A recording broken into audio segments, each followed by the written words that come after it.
Now hang on, before you start throwing judgments, I think this is an interesting model because it is cheap. It is the most affordable turbocharged SUV on sale in Australia, or when it arrives in October.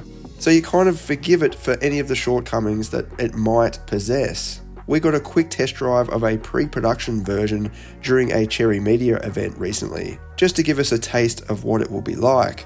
Now, although this was a pre-production model, the showroom model is set to be pretty much identical to this. And on first impressions, I reckon it looks alright. It's got modern and refined elements at the front, bit of shadow chrome trimming, nice headlights, and decent proportions. It's a very small SUV and you can kind of tell that from the rear. It almost looks like it's been cut short of the design. But even so, the tailgate and the taillights are finished reasonably well. It does have a very basic torsion beam suspension setup at the back because it is front-wheel drive only. As standard, you get 18-inch alloy wheels with racy red detailing on the spokes, and they're wrapped in Gitty 215 tyres. Now the surprising part is probably the interior. It seems to be really well finished, decent materials across the dash or most of the dash, with not much of that cheap scratchy plastic feel. There is a fair bit of piano black trim on the centre console, which can be annoying because it gets grubby and mucky quite easily. And then on the dash you've got twin digital screens running across the top, showcasing sharp graphics. This example here's got a sunroof as well, and there's lots of storage including under the centre console. The seats are reasonably comfy for this style of vehicle. Again, you've got to just fall back to that price. They're power adjustable for the driver on this model as well. And then in the back you've got a decent amount of headroom and legroom for this class. You know, this is not a big vehicle, so you can't expect absolute limousine luxury back here, but I sat in the back and it seemed to offer decent head clearance because there's a big cutaway in the ceiling, which might not be there for the model without the sunroof. And then even legroom is pretty good with my seating position in the front. You've even got a centre armrest and cup holders, and just one climate vent in the back, which is a little bit odd because you have to pick left or right, or you can just spray in the middle, I guess. Being front-wheel drive, the floor is almost completely flat, so that means the middle seat passenger doesn't have to bend their legs up and sit on a transmission tunnel. And then up at the back, you've got a decent sized boot for this class. 380 litres is quite good if you stack it up against any of the rivals, and it expands to over 800 litres with the rear seats folded. They don't fold down completely flush. And lastly, under the bonnet we've got a 1.5 litre turbo producing 108 kilowatts and 210 newton meters. Those figures aren't too bad for this class, and again, falling back on that price, $23,990, that's not bad at all. Okay, we've got our first drive of the new Chery Tiggo 4.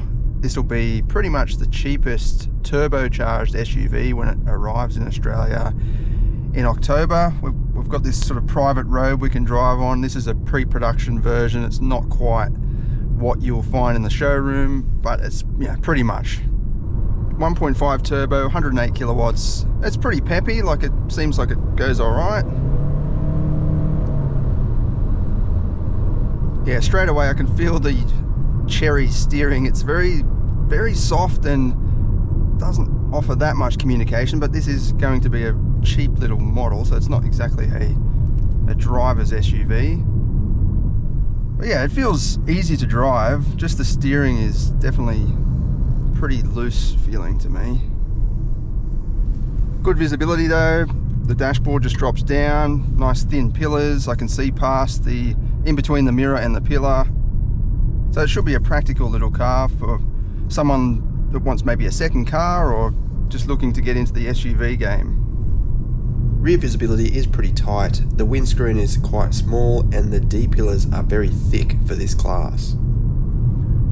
Twin screen digital dash, which again is pretty good for this sort of price range and this market segment.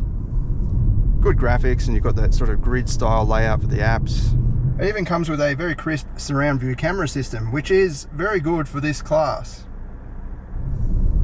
In terms of the ride comfort, now this road has been designed on purpose to replicate, you know, Aussie country roads and so on. So there's a few bumps and so on, and it's not handling too bad over them. It's not crashing or banging, although we haven't hit any big potholes or anything like that. There's just a bit of body roll. Again, you'd expect that for a cheap little SUV, I guess. We come back back down to the main straight. So I don't have the V-box with me at the moment, but I can try and give you a bit of a demonstration on the acceleration off the mark.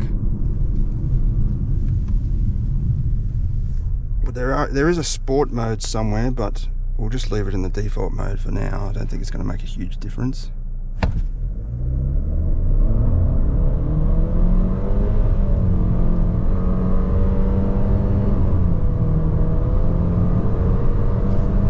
And that's 100. It goes okay. It's CVT automatic. You can hear that it's got sort of stepped gears in there.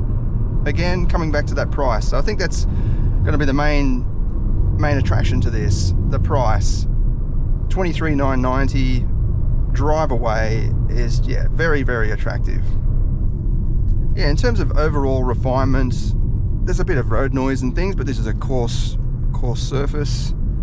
I don't think many other SUVs for this price range would, you know, really do that much better. And this is a pre-production model, so we're not quite with the full Australian spec just yet. But on first impressions, it seems okay. For its price, again, it seems okay. There's no major creaks or rattles from the interior.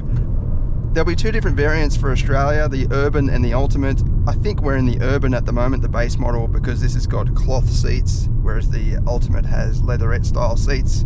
And yeah, prices start from $23,990 drive away for the Urban, and then $26,990 for the Ultimate. We'll do a full performance test as soon as we can, and you can check out the written review on the website, linked in the description of this video.